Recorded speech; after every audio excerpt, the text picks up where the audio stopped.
السلام علیکم ورحمۃ اللہ وبرکاتہ۔ میں امید کرتا ہوں کہ آپ سب خیر و عافیت سے ہوں گے۔ تو آج کا جو ہمارا سبق ہے وہ ہے سبق نمبر 18، ابتدائے سورت درمیان میں تلاوت۔ یعنی کیا مطلب؟ یعنی پڑھتے پڑھتے سورت شروع ہو جائے۔ یعنی آپ قرآن مجید کی تلاوت کر رہے ہیں اور بیچ میں کوئی سورت آ جائے تو وہاں پر ہمیں کیا کرنا چاہیے؟ کیا تعوذ پڑھنا چاہیے؟ اگر تعوذ نہیں پڑھنا چاہیے، اگر بسم اللہ وہاں پر لکھی ہوتی ہے تو اس کو کیسے پڑھنا ہے؟ تو آج ہم اس کے اوپر بات کرنے والے ہیں۔ تو یہاں پر آپ دیکھیں، اگر آپ بسم اللہ پڑھیں گے، کیونکہ اگر قرآن مجید آپ پڑھ رہے ہیں اور اسی طرح کوئی سورت شروع ہو جائے، اسی طرح آپ نے سورت بقرہ ختم کی، آگے سورت آل عمران شروع ہو گئی ہے، تو وہاں پر آپ نے دیکھنا ہے کہ اب ہم نے کیا کرنا ہے۔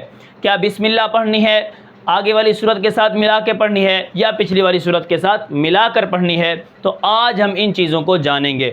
اب یہاں پر اگر آپ سورت بقرہ کو ختم کر کے بسم اللہ پڑھیں گے تو وہاں پر 4 وجہ نکلتی ہیں، 3 جائز ہیں اور 1 ناجائز صورت ہے۔ ٹھیک ہے، اب جو 3 جائز ہیں وہ کون سی ہیں؟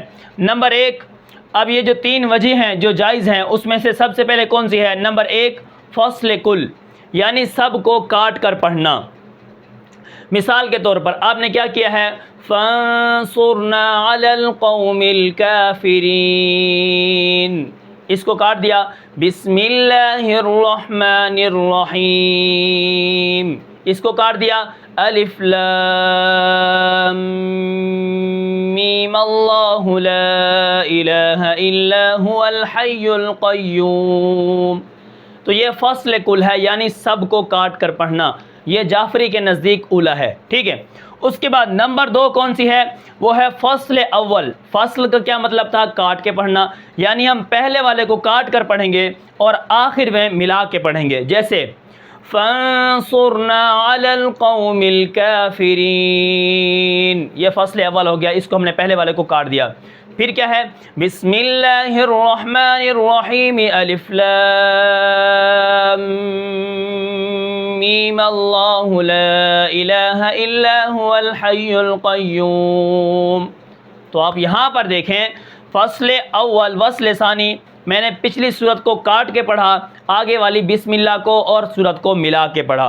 ٹھیک ہے، اس کو کہتے ہیں فصل اول وصل ثانی، پہلے کو کاٹ کر پڑھنا، آخری 2 کو ملا کر پڑھنا۔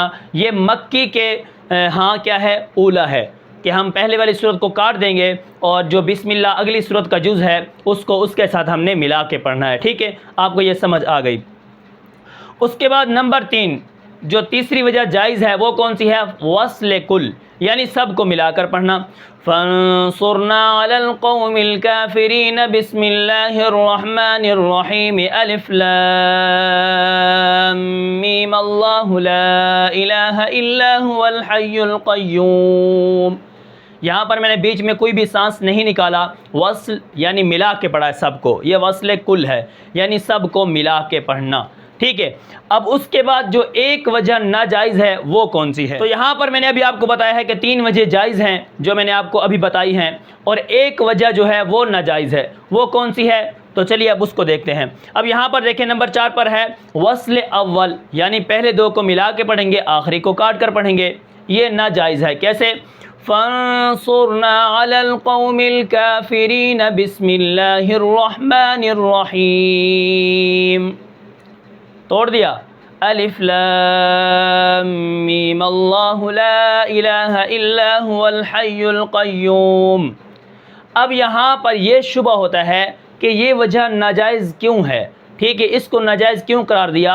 اب اس کا جواب یہ ہے کہ وہ اس لیے ہے کہ اگر ہم پچھلی سورت کو اور بسم اللہ کو ملا کر چھوڑ دیں گے تو ہمیں ایسا معلوم ہوگا کہ بسم اللہ پچھلی سورت کا جز ہے۔ ٹھیک ہے، تو بسم اللہ کیا ہے؟ اگلی سورت کا جز ہے، تو یہ وجہ کیا ہے؟ ناجائز ہے۔ اب اس کے اندر کیا ہے؟ اب جو دیکھنے والا ہوگا وہ کیا کرے گا؟ وہ دیکھے گا کہ شاید بسم اللہ کا تعلق پچھلی سورت کے ساتھ ہے۔ آپ نے فانصرنا علی القوم الکافرین، بسم اللہ الرحمن الرحیم، سانس نکال دیا تو وہ سمجھے گا کہ یہ جو بسم اللہ ہے یہ پچھلی سورت کا جز ہے، اگلی سورت کا جز نہیں ہے۔ ٹھیک ہے، تو اس شبہ سے بچنے کے لیے، حالانکہ بسم اللہ اگلی سورت کا جز ہے، بسم اللہ سورت کا جز ہے، جہاں سے بھی کوئی سورت شروع ہوتی ہے بسم اللہ اسی کا جز ہے۔ ٹھیک ہے، تو میں امید کرتا ہوں کہ آپ کو میری بات سمجھ آئی ہوگی، جس کے اندر میں نے آپ کو یہ بتایا ہے کہ اب اگر آپ قرآن کی تلاوت کر رہے ہیں اور آگے کوئی سورت شروع ہو جائے تو وہاں پر بسم اللہ پڑھی جاتی ہے، تعوذ نہیں پڑھا جاتا، بسم اللہ پڑھی جاتی ہے۔ بسم اللہ جب ہم پڑھیں گے 4 وجہ نکلتی ہیں، 3 جائز ہیں اور 1 ناجائز ہے، جو میں نے آپ کو ابھی بتائی ہے۔ تو میں امید کرتا ہوں کہ آپ کو یہ سبق سمجھ آیا ہوگا۔ پھر ملتے ہیں انشاءاللہ اگلے سبق میں، تب تک کے لیے مجھے اجازت دیجیے۔ اللہ حافظ۔